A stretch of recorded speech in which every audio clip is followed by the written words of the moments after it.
السلام علیکم پیارے بچوں، امید کرتا ہوں کہ آپ سب خیریت سے ہوں گے۔ بچوں، آج میں آپ لوگوں کے لیے ایک بہت دلچسپ اور سبق آموز کہانی لے کر آیا ہوں۔ کہانی شروع کرنے سے پہلے میں چاہتا ہوں کہ آپ لوگ میرے چینل کو سبسکرائب کر لیں اور بیل آئیکن کے بٹن کو لازمی دبا لیں تاکہ میرے آنے والی ہر نئی کہانی آپ تک سب سے پہلے پہنچ جائے۔ چلیں شروع کرتے ہیں ہماری کہانی۔ غلطی کی سزا۔ عائشہ کا اس اسکول میں آج پہلا دن تھا۔ وہ بہت گھبرائی ہوئی لگ رہی تھی۔ اس کے ساتھ ہمیشہ سے یہ مسئلہ تھا، وہ لوگوں کو دیکھ کر گھبرا جاتی تھی۔ مجھے لگتا ہے تم اس اسکول میں بالکل نئی ہو، اس لیے پریشان ہو رہی ہو۔ صبا نے اسے گیٹ کے پاس پریشان کھڑے دیکھا تو اس کے قریب آ کر پوچھا۔ جی آپ بالکل ٹھیک سمجھی ہیں، میں اسکول میں نئی ہوں۔ آج میرے اسکول میں پہلا دن ہے۔ میں دوسرے شہر میں رہتی تھی، میرے ابا گورنمنٹ کے ملازم ہیں۔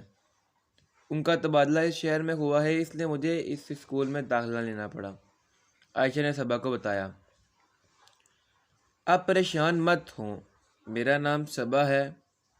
آپ کون سی کلاس میں پڑھتی ہیں؟ میں آپ کو آپ کے کلاس روم تک لے جاتی ہوں۔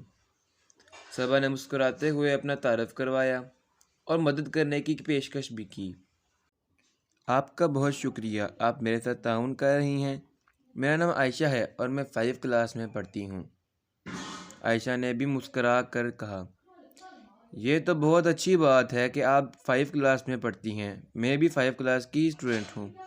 اب آپ کو پریشان ہونے کی ضرورت نہیں ہے، میں کلاس میں بھی آپ کی اسی طرح سے مدد کروں گی، صبا نے خوش ہوتے ہوئے جواب دیا۔ میں نے بھی آپ کی کلاس فیلو ہونے پر خوشی محسوس کی ہے، عائشہ نے اس کے ساتھ ہاتھ ملاتے ہوئے کہا، اور پھر وہ دونوں کلاس روم کی طرف چل پڑیں۔ یہ کون سی نئی بچی ہے یہ ہے؟ وہ دونوں باتیں کرتے ہوئے کلاس روم میں داخل ہوئیں تو ایک لڑکی نے اونچی آواز میں پوچھا۔ یہ سارا ہے اور ہمارے کلاس میں پڑھتی ہے۔ یہ کلاس کی سب سے گندی بچی ہے، نہ اسکول کا کام کرتی ہے اور نہ ہی کلاس میں خاموشی سے بیٹھتی ہے۔ سب کے ساتھ لڑائی جھگڑا کرنا تو اس کا پسندیدہ مشغلہ ہے، اسے دور رہنے کی کوشش کرنا۔ عائشہ کی طرف جھکتے ہوئے صبا نے اس کے کان میں سرگوشی کی۔ تب تک سارا بالکل ان کے سامنے آ کھڑی ہو چکی تھی۔ مجھے لگتا ہے تم ہماری کلاس میں نئی لڑکی ہو، سارا نے سر سے پاؤں تک اسے دیکھتے ہوئے کہا۔ عائشہ سارا کو دیکھنے پر نروس ہو رہی تھی۔ جی میں نے آج ہی اسکول میں ایڈمیشن لیا ہے، عائشہ نے گھبراتے ہوئے جواب دیا۔ گرلز کم آن ہیئر، ادھر میرے قریب آؤ اور دیکھو، یہ ایک نئی لڑکی آئی ہے ہماری کلاس میں۔ خوشی سے تالیاں بجاتے ہوئے اس نے اپنے پورے گروپ کو مخاطب کیا۔ 4-5 لڑکیاں عائشہ کے ارد گرد جمع ہو گئیں، سر سے پیر تک اسے دیکھنے لگی۔ بہت مزہ آنے والا ہے، یہ تو بالکل چھوٹی سی چوزی لگ رہی ہے، اسے تنگ کرنے میں بہت مزہ آئے گا، سارا نے کہکا لگاتے ہوئے کہا۔ اس کی بات سن کر باقی سب لڑکیاں بھی اونچی آواز میں کہکا لگانے لگی۔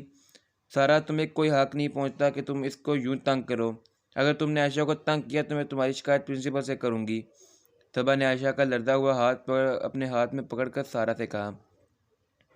میں بہت دنوں سے دیکھ رہی ہوں تمہاری زبان بہت زیادہ ہی چل رہی ہے، اگر تم میرے اور عائشہ کے درمیان آئی تو تمہارے ساتھ بہت برا ہوگا، سارا نے غصے سے صبا کی طرف دیکھ کر کہا اور کلاس روم سے باہر چلی گئی۔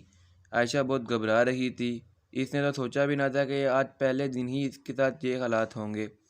عائشہ کے ماما اور بابا بہت اچھے اور دھیمے مزاج کے انسان تھے، وہ ہمیشہ عائشہ کو یہ سمجھاتے تھے کہ لڑنا جھگڑنا اور دوسروں کا تنگ کرنا بہت بری بات ہے۔ ہمارے پیارے نبی کریم صلی اللہ علیہ وسلم نے بھی دوسروں کے ساتھ اچھا سلوک کرنے کا حکم دیا ہے، اس لیے ہمیں چاہیے کہ ہر انسان کے ساتھ خوش اخلاقی سے پیش آئیں اور کوشش کریں کہ ہماری وجہ سے انہیں کوئی تکلیف نہ ہو۔ اس لیے عائشہ ہمیشہ کوشش کرتی تھی کہ اس کی وجہ سے کسی کو کوئی تکلیف نہ پہنچے، لیکن آج وہ بہت پریشان ہو گئی تھی، سارا کا رویہ بہت عجیب تھا۔ کلاس میں پڑھائی کے دوران بھی سارا اسے تنگ کرتی رہی۔ فری ٹائم میں سارا نے عائشہ لنچ بھی چھین لیا، عائشہ نے خاموشی سے اپنا لنچ باکس اسے دے دیا۔ صبا کو عائشہ کی حرکت پر بہت غصہ آیا تھا، اگر آپ اس سے یوں ڈرتی رہی تو آپ کو ہمیشہ ڈراتی ہی رہے گی، آپ نے اسے اپنا لنچ باکس کیوں دے دیا؟ صبا نے عائشہ کو سمجھاتے ہوئے کہا، آج میرا اسکول میں پہلا دن ہے اور میں کسی قسم کی کوئی لڑائی جھگڑا نہیں کرنا چاہتی، اس لیے میں نے خوشی سے اسے اپنا لنچ باکس دے دیا ہے۔ عائشہ نے سر جھکا کر جواب دیا، اگر تم اس کی باتیں ایسے ہی مانتی رہو گی تو وہ ہمیشہ تمہیں ڈرا کر رکھنے کی کوشش کرے گی۔ مجھے آج کے بعد وہ اگر تمہیں تنگ کرنے کی کوشش کرتے ہوئی نظر آئی تو میں اس کی شکایت میڈم سے کر دوں گی، صبا نے اسے سمجھاتے ہوئے کہا۔ چھٹی کے بعد عائشہ گھر آ رہی تھی۔ اس نے دیکھا کہ ان کے ساتھ والا گھر سارا کا ہے۔ اگر سارا اچھی بچی ہوتی، لڑائی جھگڑا نہ کرتی تو کتنا مزہ آتا۔ سارا اسکول سے واپس آ کر بھی کھیلا کرتی۔ افسوس سے سوچتے ہوئے عائشہ گھر کے اندر داخل ہو گئی۔ عائشہ نے سارا کے بارے میں اپنی امی کو سب کچھ بتا دیا۔ عائشہ آپ پریشان مت ہوں، اگر اس نے آپ کو زیادہ تنگ کیا تو میں اسکول میں بھی اس کی شکایت کروں گی اور اس کے گھر جا کے اس کے والدین سے بھی شکایت کروں گی، عائشہ کی اماں نے اسے سمجھاتے ہوئے کہا۔ سارا عائشہ کو نہ صرف اسکول میں تنگ کرتی تھی بلکہ گھر میں بھی جب وہ گلی میں بچوں کے ساتھ کھیل رہی ہوتی تو اسے تنگ کرنے کے لیے آ جاتی تھی۔ اس کا سارا دل خراب کر دیتی۔ عائشہ نے بہت بار اسے سمجھانے کی کوشش کی کہ دوسروں کا تنگ کرنا اچھی بات نہیں ہوتی، لیکن سارا اسے کمزور لڑکی سمجھ کر اس کا مذاق اڑانے لگ جاتی۔ وہ اب اپنی کلاس کی دوسری لڑکیوں کو بھی اپنے ساتھ شامل کر لیتی اور سب مل کر کلاس میں ہنگامہ مچا دیتی۔ سب ٹیچرز بھی ان سے تنگ آ چکی تھی۔ ایک دن سارا اپنے کمرے میں کھیل رہی تھی۔ اسے پیاس محسوس ہوئی۔ کمرے میں پانی موجود نہیں تھا۔ وہ ملازمہ کو آواز دیتے ہوئے تیزی سے سیڑھیاں اترنے لگی۔ اسے غصہ آ رہا تھا کہ ملازمہ نے اس کے کمرے میں پانی کیوں نہیں رکھا۔ غصے کی حالت میں وہ بہت تیزی سے سیڑھیاں اتر رہی تھی۔ اس کا پاؤں پھسلا اور وہ لڑکھڑاتی ہوئی سیڑھیوں سے نیچے گر گئی۔ اس کی چیخوں کی آواز سن کر اس کی ماما اور تمام ملازم اکٹھے ہو گئے۔ جلدی سے گاڑی میں ڈال کر اسے ہسپتال لے جایا گیا۔ ڈاکٹر کے علاج سے وہ کافی بہتر ہو رہی تھی، لیکن اس کی ٹانگ کی ہڈی ٹوٹ گئی تھی، جس کی وجہ سے وہ اب چل پھر نہ سکتی تھی۔ عائشہ کو اس کی خراب صحت کے بارے میں پتہ چلا تو وہ اس کی عیادت کے لیے اس کے گھر گئی۔ عائشہ کو دیکھتے ہی سارا نے شرمندگی سے نگاہیں جھکا لی۔ اس کی آنکھوں سے آنسو نکل آئے۔ عائشہ نے بہت اچھی طرح سے اس کا حال پوچھا، اس کے لیے دعا کی۔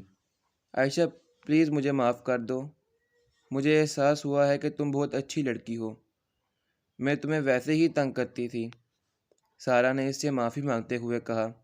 آپ کو شرمندہ ہونے کی ضرورت نہیں ہے، آپ اپنے رویے کی معافی اللہ تعالیٰ سے مانگیں اور آئندہ کسی کو تنگ کرنے سے توبہ کر لیں۔ مجھے یقین ہے کہ آپ کے معافی مانگنے پر اللہ تعالیٰ آپ کو معاف کر دیں گے۔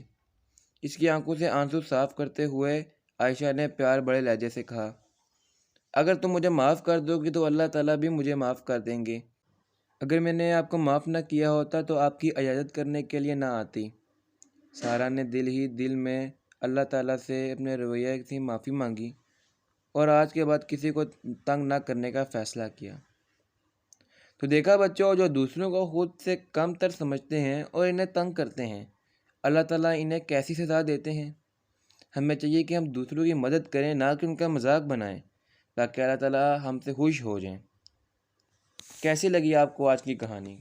امید کرتا ہوں کہ پسند آئی ہوگی۔ اگر پسند آئی ہے تو میرے چینل کو سبسکرائب کر لیں، ویڈیو کو لائک کر لیں اور اپنے دوستوں کے ساتھ بھی شیئر کر لیں۔